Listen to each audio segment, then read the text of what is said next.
We are the revelry, we are the dreamers. We dance through the night in our bones, we can feel it. Perkenalkan, nama saya Febri Gita Panisian, NIM 1850752.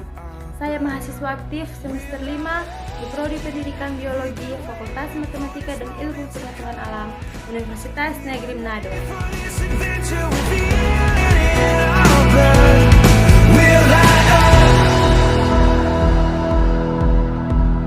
Baiklah, saat ini kita akan membahas materi tentang sel prokariotik dan sel eukariotik. Yang pertama kita akan membahas sel prokariotik. Apa itu sel prokariotik? Sel prokariotik berasal dari kata pro yang artinya primitif dan karyon yang artinya inti. Jadi, sel prokariotik adalah sel yang intinya primitif tidak jelas terbungkus suatu membran atau sel yang tidak memiliki selaput inti. Berikut adalah gambar dari sel prokariotik. Gambar dari sel prokariotik ini memiliki struktur diantaranya satu pilih. Di sini pilih fungsinya adalah untuk membantu pelekatan pada substrat dan penyaluran materi genetik pada saat konjugasi. Yang kedua, ribosom. Fungsi dari ribosom adalah tempat berlangsungnya sintesis protein. Yang ketiga, membran sel. Di sini, membran sel berfungsi sebagai pelindung molekul sel terhadap lingkungan di sekitar dengan jalan mengatur lalu lintas molekul dan ion-ion di dalam. Yang selanjutnya kapsul.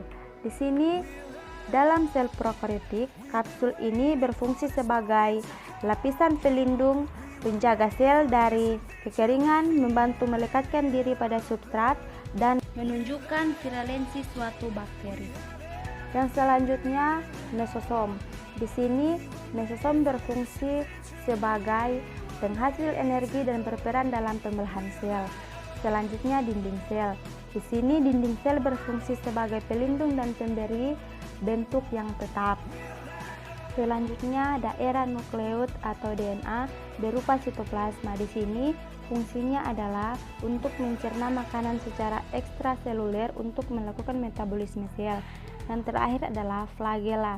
Di sini fungsi flagella adalah sebagai alat untuk pergerakan. Yang kedua, sel eukariotik. Apa itu sel eukariotik? Sel eukariotik berasal dari kata eu yang artinya normal atau sesungguhnya dan karyon yang artinya inti.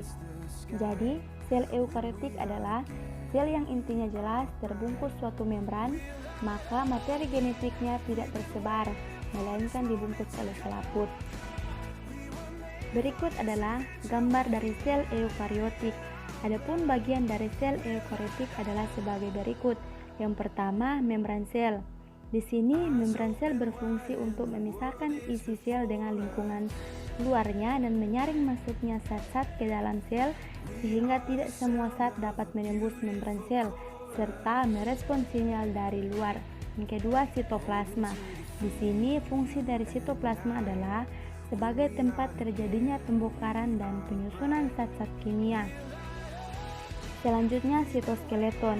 Di sini sitoskeleton berfungsi sebagai menahan dan mempertahankan bentuk sel. Selanjutnya, nukleus. Di sini fungsi dari nukleus adalah sebagai pusat perintah dan juga untuk mengontrol aktivitas sel. Selanjutnya, ribosom. Fungsi dari ribosom ini adalah sebagai tempat sintesis protein. Yang selanjutnya, retikulum endoplasma. Di sini retikulum endoplasma berfungsi sebagai saluran penghubung antara nukleus dengan bagian luar sel. Selanjutnya, kompleks Golgi. Di sini fungsi dari kompleks Golgi adalah membentuk kantung untuk sekresi. Kedua, membentuk membran plasma. Ketiga, membentuk dinding sel tumbuhan. Selanjutnya, lisosom. Di sini lisosom berfungsi sebagai mengontrol pencernaan intraseluler pada berbagai keadaan. Selanjutnya, badan mikro. Fungsi dari badan mikro ini adalah berfungsi sebagai oksidator substrat dan asam lemak serta menjadi jalur. Selanjutnya, mitokondria. Di sini mitokondria berfungsi dalam oksidasi makanan, respirasi sel, dehidrogenasi dan sistem elektron. Selanjutnya kloroplas. Di sini kloroplas berfungsi sebagai tempat berlangsungnya fotosintesis. Yang selanjutnya juga sentrior. Di sini sentrior berfungsi untuk membentuk silium dan flagella. Dan terakhir vakuola. Di sini vakuola berfungsi sebagai tempat penyimpanan zat cadangan makanan seperti amilium dan glukosa. Berikut adalah perbedaan antara sel prokariotik dan sel eukariotik. Yang pertama, sel prokariotik. Di sini sel prokariotik tidak mempunyai organel. Yang kedua, dinding selnya mengandung peptidolikan. Yang ketiga, alat geraknya berupa flagella dan silia. Sel prokariotik ini berdiameter selnya 1 sampai 10 mm. Yang kedua, sel eukariotik. Di sini sel eukariotik mempunyai organel, diantaranya mitokondria, kloroplas, badan Golgi, lisosom, dan retikulum endoplasma. Kedua, sel eukariotik ini melakukan mitosis dan meiosis. Selanjutnya, proses pernapasnya terjadi pada mitokondria. Di sini sel eukariotik berdiameter 10 sampai 100 mm. Sekian dari pembahasan saya tentang sel prokariotik dan sel eukariotik. Sekian dan terima kasih. And when we are together.